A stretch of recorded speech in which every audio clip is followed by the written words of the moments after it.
What's up, everybody? Motivated J here. So, pardon the mess, pardon the messy room, pardon the messy face, messy hair and all that. Just got done with the workout movement session of the day. Side note, hope you guys are enjoying all the Euro trip videos. I hope you guys are all safe and sound. I hope you guys' families are safe and sound back at home, and you guys are staying healthy and busy and not going crazy at home. So I'm kind of gonna go off the top of my head right now. And the purpose of this video is going to be the first part of what I want to call, or what I'd like to start calling, the Quarantine Corrective series. All right, these videos, we're going to go over one target. We're going to target one thing at a time for each video. And essentially, with the quarantine, I know a lot of us are either sitting on a couch a lot of the day or laying down or in any position a good amount of the day. So what that's going to end up creating when we go back to our normal lives, whether you're an athlete or just, you know, a regular person living a regular life, it's going to create some imbalances. It's going to create some tightness in different parts of your body. So the first one I want to go over is the hip flexor. All right, the hip flexor is actually it's a group of muscles, right, that allow you to flex your hip, right? So bring your knee up from the hip. And you got two main muscles there. Well, technically three. You got the hip flexor, you got the rectus femoris, which is a quad muscle, one of the four quad muscles, right? Then you got the iliopsoas, which is technically split up into two muscles, the iliacus and the psoas major. But without getting into too much of the science about it, you got the hip flexors that essentially will get tight if you are just sitting down, watching TV, playing video games, or if I'm just sitting down having a conversation, right? Any position that I'm having my hip flex for a prolonged period of time, which most of us, I guarantee, are probably throughout the day. So if you're in this position, most of these people actually have this muscle tight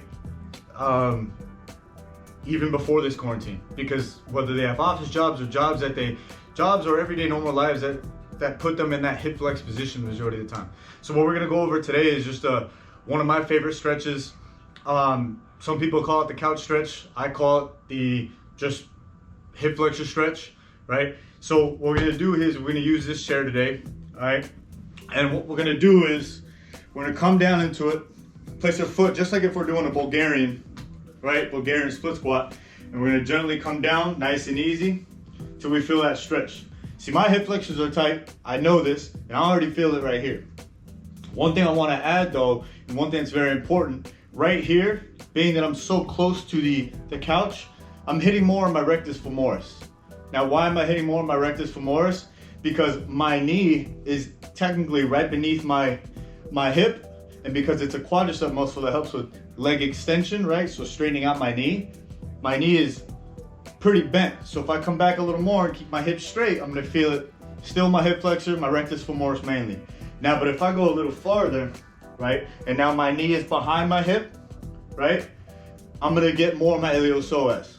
Now, why is that? Because I have less knee flexion, right, less knee bend, and I'm coming out farther to get more of the straight, just hip flexion portion of this muscle group versus the knee extension, right, the rectus femoris. Now, a couple things you want to look out for when you're doing this is arching the back, trying to do this, arching the back, right? Or hip flexing the hips. Some people get down in this position and be like, oh, I don't feel it. Well, it's because you're not really extending the hips, right? In order to really feel this exercise, you got to make sure that you're actually extending the hips, which brings you to another point. If you want to make this a little harder, you want to squeeze that glute, right? So this is relaxed, squeeze that glute.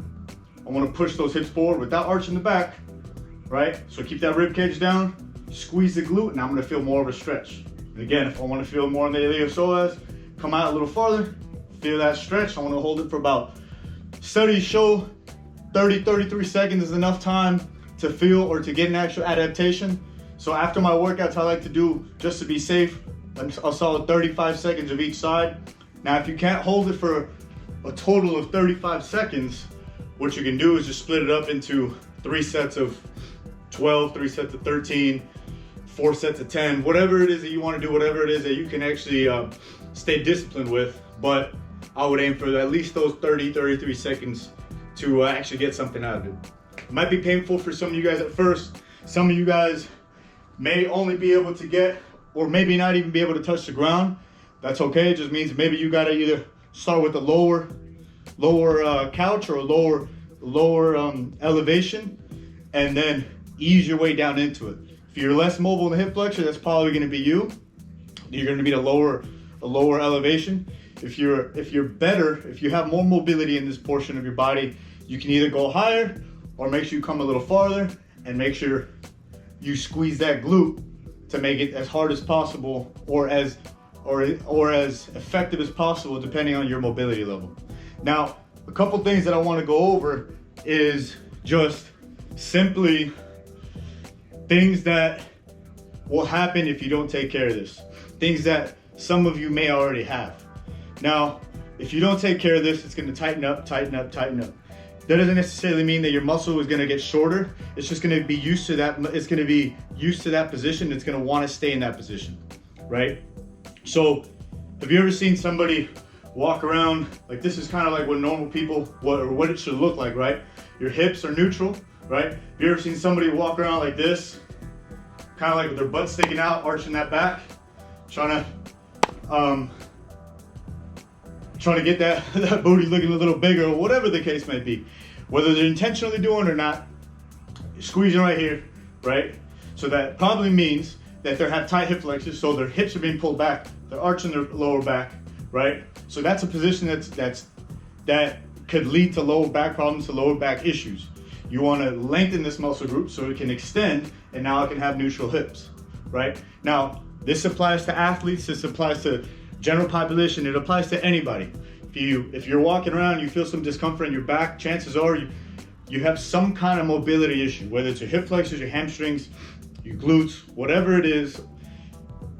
But today we're attacking the hip flexors. So essentially, at the end of the day, if you're an athlete and you have these tight hip flexors, it's going to affect your movement inside the weight room. It's going to affect your movement outside in the field, right? And it's going to put you at a more disadvantaged position, or a position that will more likely lead you to an injury rather than if you took care of it. All right. So hopefully that was short enough for today. I probably missed a couple things that I wanted to go over, but like I said, I wanted to go off the top of my head. I thought of this last night and I thought it was a great idea, and I wanted to help you guys out.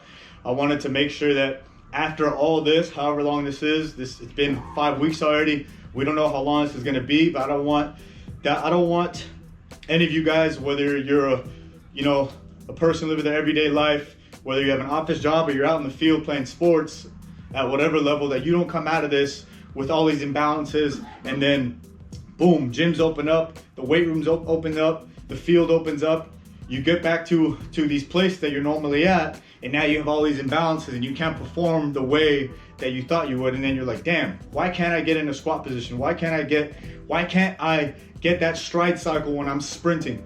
Why is my back hurting now that I'm sitting back at the office? These are all things that could be prevented now, as long as we take these preventive measures in 35 seconds per side. I do them after my workouts. That's a total of 70 seconds, a minute and 10 seconds, among other exercises that we'll go over in a couple other videos. So I hope you guys liked it. Just a quick reminder, on my Instagram, I'm posting the stories, workouts, training videos on the story, Monday, Wednesday, Friday. They're up by 11 a.m. Eastern Standard Time, 8 a.m. Pacific Coast Standard Time. They're great workouts. I use them as my personal workouts. Believe it or not, some of you guys have reached out and be like, oh, do you use them as your actual workouts? Hell yeah, I do. And I'll go over in another video why I think these are the best workouts to do during this time. But I want to try to keep this one a little shorter. So these workouts, Monday, Wednesday, Friday, they're full body workouts, and they attack all avenues. If you're an athlete, you will definitely benefit from this. If you're not an athlete, you will benefit maybe even more, actually, because these movements, anyone can do it. We can regress them all the way to the most basic, and we can advance them all the way to someone that's more experienced and someone that is more an advanced level.